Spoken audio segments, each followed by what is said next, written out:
Welcome back to the Tiberium Hangar. This is Mike. Today I want to talk to you about the Hasbro Pulsecon, the G.I. Joe section, the classified section. There was no 3.75 inch. That is on hold, meaning done. But the classified is their focus, and so it went pretty strong. I have to say that not only was it the best part of the entire Pulsecon, but it was probably the best showing they've ever had for G.I. Joe Classified, and I'll tell you why. We're going to discuss this, we're going to talk about this, and we'll be able to talk about so much of this in the news on Sunday, so get it out of the way here, coming up.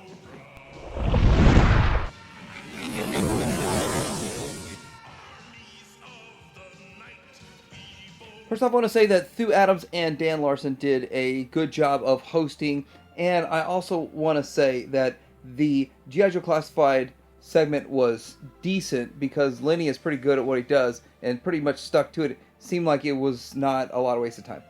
But the rest of the Pulsecon, I think, would have been intolerable if it wasn't for these guys. So, I mean, that was kind of fun. But I do want to point out in the back there, you see a Centurion, you see Visionary, you see some Battle Beasts. Is that foreshadowing for the future? I hope so.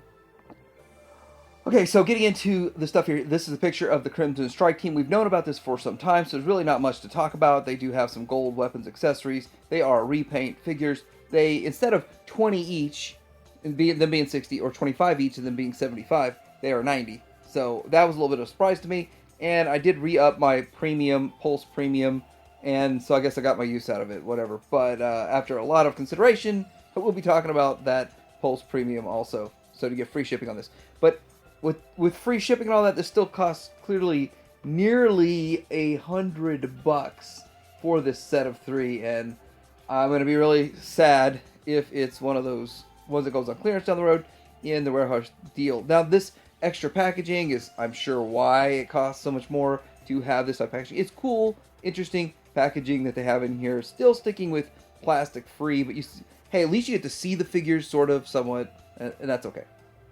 They also do look to have a shiny metallic paint, and I kind of like that too. So this is one of those things. It is an exclusive, so if you don't get it, don't pre-order it and don't get it, then you might not be able to get it at all. And so it's one of those things. I do think they're short running and short producing, especially if they've already got the mold and they're just doing a recolor, then they can make exactly how many are pre-ordered.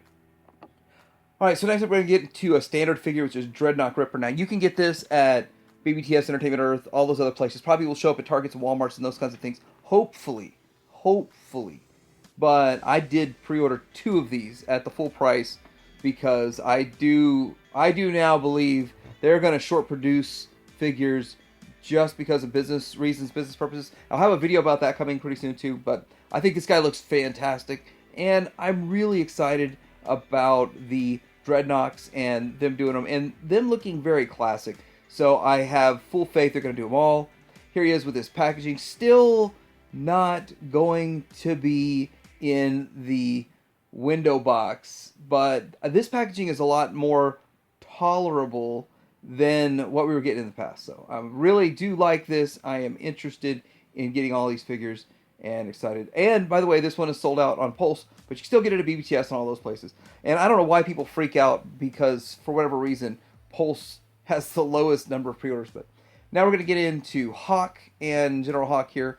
Very classic. This is one that people thought we should have gotten as an unlocked here for the Dragonfly, and I think it's much better to get it like this, so that everybody can get one. Everybody's going to want one. But it's weird, too. This one did sell out on Pulse also, but it took a little bit longer.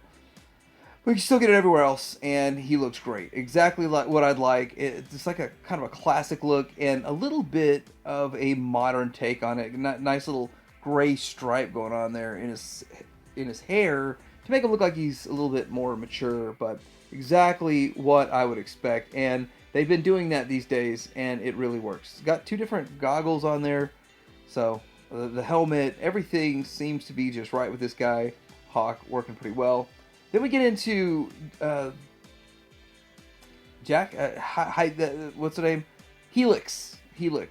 I don't know who she is. I did not pre-order her at all, which I might regret it down the road, but I'm starting to look at a lot of gaps I'm going to have in my collection because I'm not going to get all these that mean nothing to me. There are at least 315 characters that they are going to make that were originally made back in the original line, but by the time this is done, we're going to see numbers in over 1,000. Like, we're already at 102 or something like that. By the time this is done in 7-8 years, there's going to be 1,000 figures. It's going to be crazy, especially since they have the Tiger Force and Python Patrol and all that. So here is Agent Helix with that. Now, a lot of people are really in love with this figure and excited for her, and I'm excited for everybody that is excited for her. And they made a big deal about swappable accessories. Can't all the accessories from all the figures be swapped with any figure? But okay, there it goes. Anyhow, she does look pretty cool. She looks pretty good. One place called her Jinx. So is this like a pre-shadow for Jinx? I don't know. Next up we have Shockwave. No, he's not a purple transformer that turns into a space upside-down submarine, but he is a dude with some blue camos, some blue digitized camo, and looks cool. Great looking figure. And this is another one that I would just like to describe as exactly what I would want and expect. He has a riot shield there with him, and he has a removable hat and a lot of cool stuff going on. And he does look really good. Got his vest. Pretty much what I remember from back in the day. And another solid figure getting delivered. Now, these are all figures we knew were coming, so there was no surprise, no shocker to it. And then we get into Dreadnought Buzzer, which is really cool. I have to admit, I think that he looks the best out of all the Dreadnoughts that they've shown so far. I mean, Zartan looks good too, but this one looks really good. So, fantastic overall. And yeah, it looks great. Let's look at the box, the packaging, everything he comes with. And he comes with such a classic setup, plus a little bit more from what we got from the vintage figure, the 3.75 inch from back in the day, the O-ring. But box looks okay. Still, I'd like window packaging, but this is a pretty decent alternative. So, excited for it. I did pre-order 2 of these so I could have one to open, one to keep sealed. But I still have my mind all messed up with not being able to see the figures. So, moving on, I do want to say that we did get the Trouble Bubble again. So, we do have the Trouble Bubble up for pre-order. I did put that on the community tab so that everybody knew it was back in stock. Now, this is something that I predicted. I had predicted that they would go out of stock for a couple of weeks till they filled all the orders, made sure all the pre-orders were taken care of, and then put them back up. Because I have a belief, and I'll be talking more about that in the future, but kind of my explanation on why this is 55 and the Python Patrol Recolor is 45, and it's the exact same ounce for ounce plastic, and everything's the same about it except it's a different color. So talk about that in the future, but I had a really big gut feeling that they weren't truly sold out. They were just filling orders, and somebody else also had a good point that they just weren't used to this much volume on one product. Okay, so we're getting into the render section. So this is the stuff, this isn't the stuff you can pre-order like what we just talked about. This is stuff that's coming. And so this is kind of the formula they have now. There's stuff you can pre-order. We're going to see these renders, which will all look great, by the way. And then we're going to have name-only reveals, and that's going to be, each step is going to be to the next step at the next presentation, theoretically. So, getting on with this Big Boa, great figure. This is one of those that's a fan favorite, or people love or hate this one. I like this one. I think he's a pretty cool figure.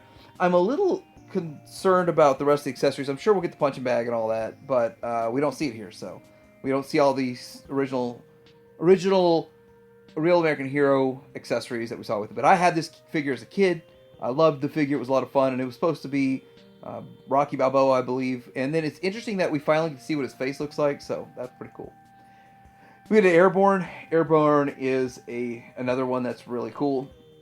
He looks good. This is going to be going with Dragonfly. People are going to be putting there with their Dragonfly. And I have to admit, though, I mean, I'm going to be truly honest. People were just losing their minds not getting Airborne with the HasLab campaign. But it's better that it comes like this. And I'll also admit that I had the figure as a kid, and I thought it was one of the lamer figures, more lame figures out of all of them. But he's one that I had and played with a lot, so I will definitely look forward to having this guy when he comes out. So pretty cool. And then we're getting into the Quick Kick. Now this is another one that this is one of my fan favorites. I think anything that's kind of like ninja karate and all that kind of stuff is very popular from the 80s, and this guy looks really good. The way they did the pants at the bottom, I think, does match kind of the cartoon a little bit more than the original toy. But overall, you get a couple of swords, a couple of nunchucks. You get, is that a chocolate bar? And then swappable heads.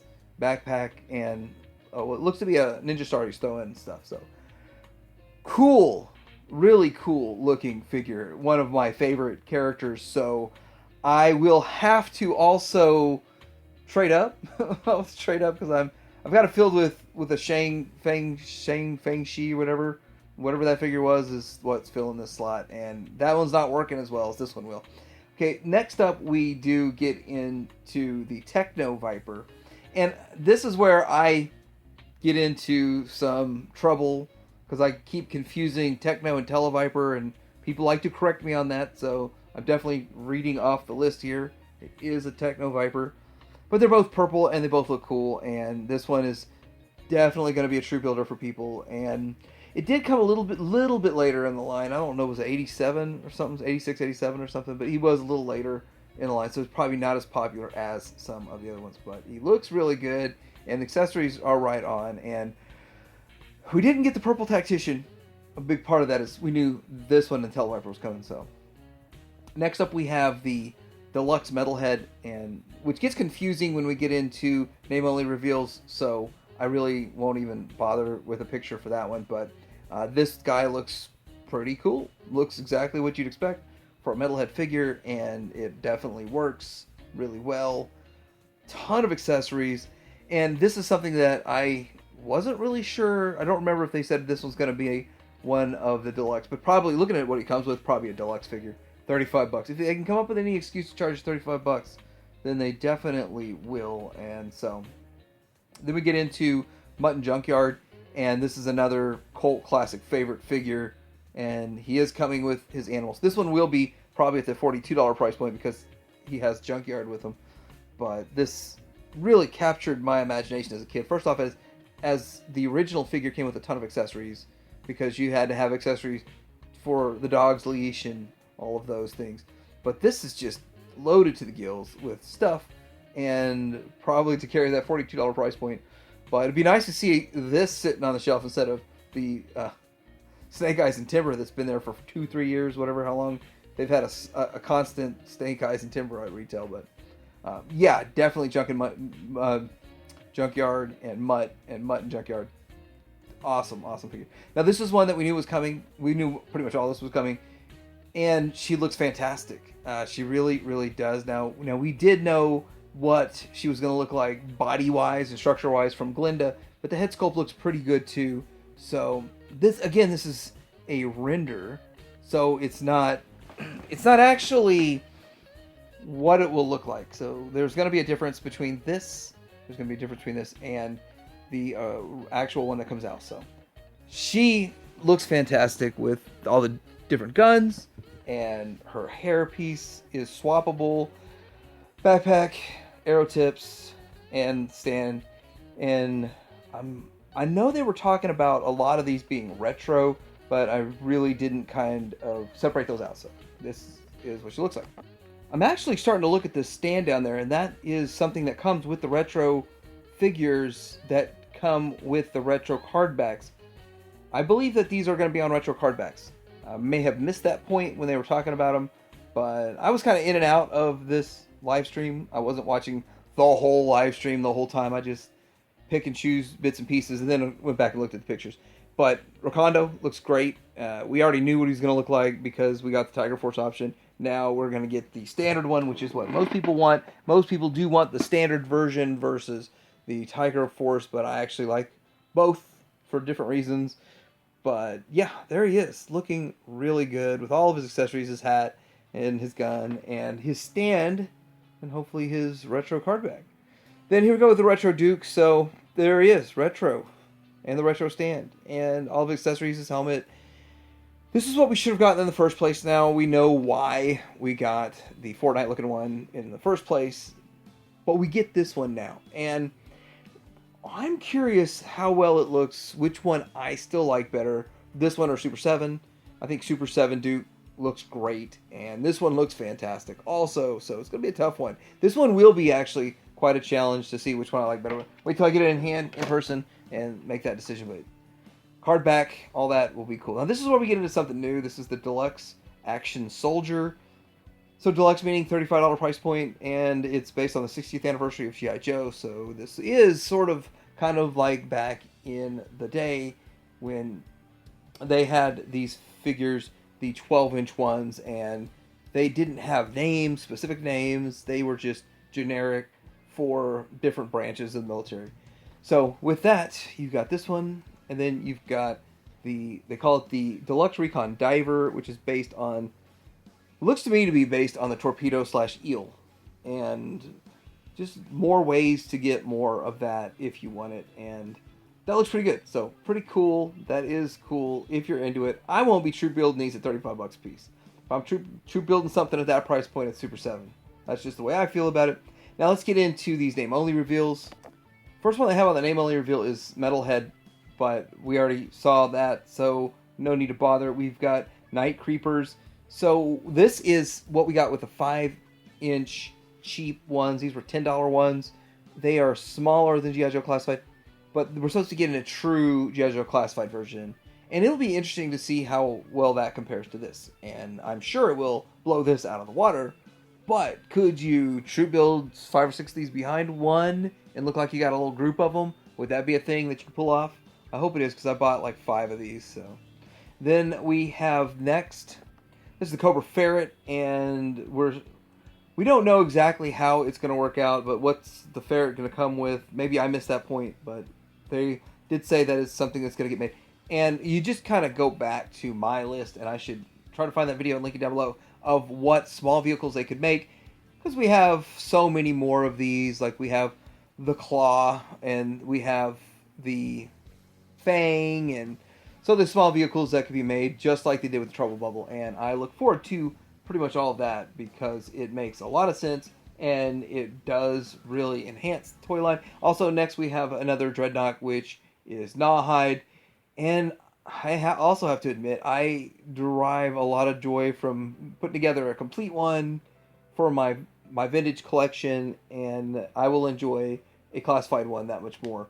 But all the Dreadnoughts, every Dreadnought I am in for 100%. Even if they're a driver of a vehicle that we don't get, I'm fine with that. As long as we can get the whole Dreadnought team, I will be okay with it. And then next up, we would be talking about getting more into some more retro stuff.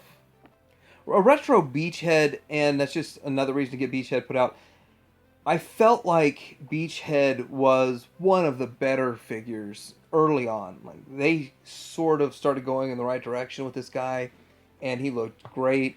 The weapons themselves being green was kind of goofy, but they looked a little less like Fortnite and more like real world guns, but still Fortnite guns. But I'm wondering exactly what they're going to do with their retro version, and I look forward to it. And I will definitely be picking one of those up. Next was the Eel. We were supposed to be getting retro carded Eel, which is really cool. But a retro carded Eel might be every bit as hard to get as the standard Eel, and I fear for that. But they do say that the retro card back stuff is going to go everywhere. It's not just going to be Walmart exclusive, so it should be available everywhere. So it should be easier to get your hands on. So this will be everyone's chance to get Eels, and if they understand distribution, then they should produce however many get ordered. So that would be awesome. If that happens, I can't guarantee it, but that's something I'd like to see, and I'm glad they're putting it back out again. I knew they'd put it back out again, and I would much rather have them on the retro card back in a retro styling, but I'm also interested in seeing what they changed, because it was pretty darn retro to start. Now, the last one, Snow Serpent here that they have, and I hope that they don't try to put it out as a deluxe. It's supposed to be a retro Snow Serpent, so obviously they would take down a lot of this gear and just give it sort of the minimalistic amount of gear, and sometimes they do give you a whole new backpack and just make it look exactly like what the vintage one was, and I would like that. I wouldn't have any problems with that. So this is a pretty good idea, and I think I picked one of these up, but I would definitely not troop build $35 troop builders.